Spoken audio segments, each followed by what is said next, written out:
જો આપને કે આપના પરિવારમાં કોઈને વારંવાર એબોર્શન થઈ જાય છે તો કે આ વિડીયો તમારા માટે છે. એબોર્શન એટલે કે પ્રેગ્નન્સી રહી ગયા પછીથી બ્લીડિંગ થઈ અને નીકળી જવું, પ્રેગ્નન્સી રહ્યા પછી તેમાં હાર્ટબીટ્સ ન આવવા, અથવા તો પ્રેગ્નન્સી રહ્યા પછી 3 મહિના કરતાં ઓછી પ્રેગ્નન્સીમાં હાર્ટબીટ્સ આવી અને બંધ થઈ જવા.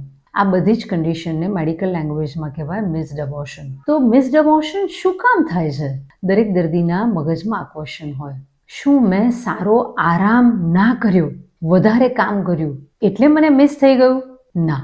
શું મેં એડિક્વેટ દવા ના લીધી એટલે મિસ થઈ ગયું? ના.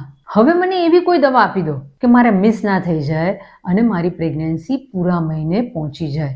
એબોર્શન થઈ જવાના કારણો વિશે જો આપણે વાત કરીએ તો સૌથી પહેલું કારણ જેનેટિક, એટલે કે સ્ત્રીબીજ અને પુરુષબીજ ભેગા મળીને જે બાળક બને છે તે જ કંઈક ખોડખાંપણવાળું બને છે, જેના કારણે એમાં આખું લાંબુ જીવન નથી હોતું.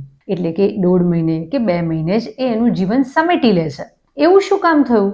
તો ક્યારેક પહેલી પ્રેગ્નન્સી મિસ થાય છે તો આપણે એમ કહીએ કે ભાઈ જે દિવસે સ્ત્રીબીજ અને પુરુષબીજ મળ્યા તે દિવસે રંગસૂત્રની આપલેમાં કંઈ ગોટાળો થયો અને તે પ્રેગ્નન્સી ખરાબ બની. પણ જે લોકોને 2 થી વધારે વખતે એબોર્શન થઈ જાય છે તેને મેડિકલ લેંગ્વેજમાં કહેવાય રિકરન્ટ એબોર્શન. તો એવા કેસીસમાં હસબન્ડ અને વાઈફ બંનેની જેનેટિક તપાસ કરાવવી જોઈએ. ક્યારેક એ લોકોમાં કંઈક જેનેટિક પ્રોબ્લેમ છે જેના કારણે તેમનાથી બનતું બાળક ખરાબ બને છે અને તે મિસ થઈ જાય છે.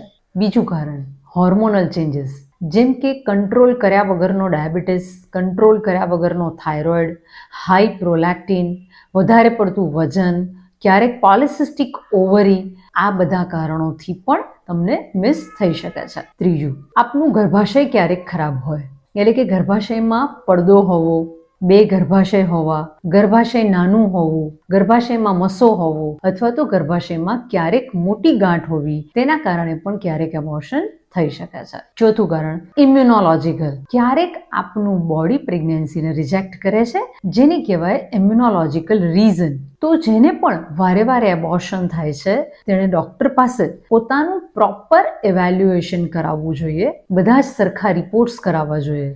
એમાં ઘણા બધા રિપોર્ટ્સ આવતા હોય છે. તમારું એક્ઝામિનેશન કર્યા પછીથી તમારા ડોક્ટર તમને સજેસ્ટ કરશે કે આપને કયા કયા રિપોર્ટ્સની જરૂર છે. એ બધા જ રિપોર્ટ્સ કરાવ્યા પછી ડોક્ટરની સલાહ મુજબ પ્રી કન્સેપ્શન હસબન્ડ અને વાઈફ બંને સારા વિટામિન્સની દવાઓ લેવી જોઈએ અને એ પછીથી બને છે તો ઓવ્યુલેશન ઇન્ડક્શન, એટલે કે બાળક રાખવાની સારવાર કરીને બાળક રાખવું જોઈએ, જે કરવાથી તમારું બાળક પૂરા મહિને પહોંચે તેવા ચાન્સીસ વધારી શકાય છે. Thank you.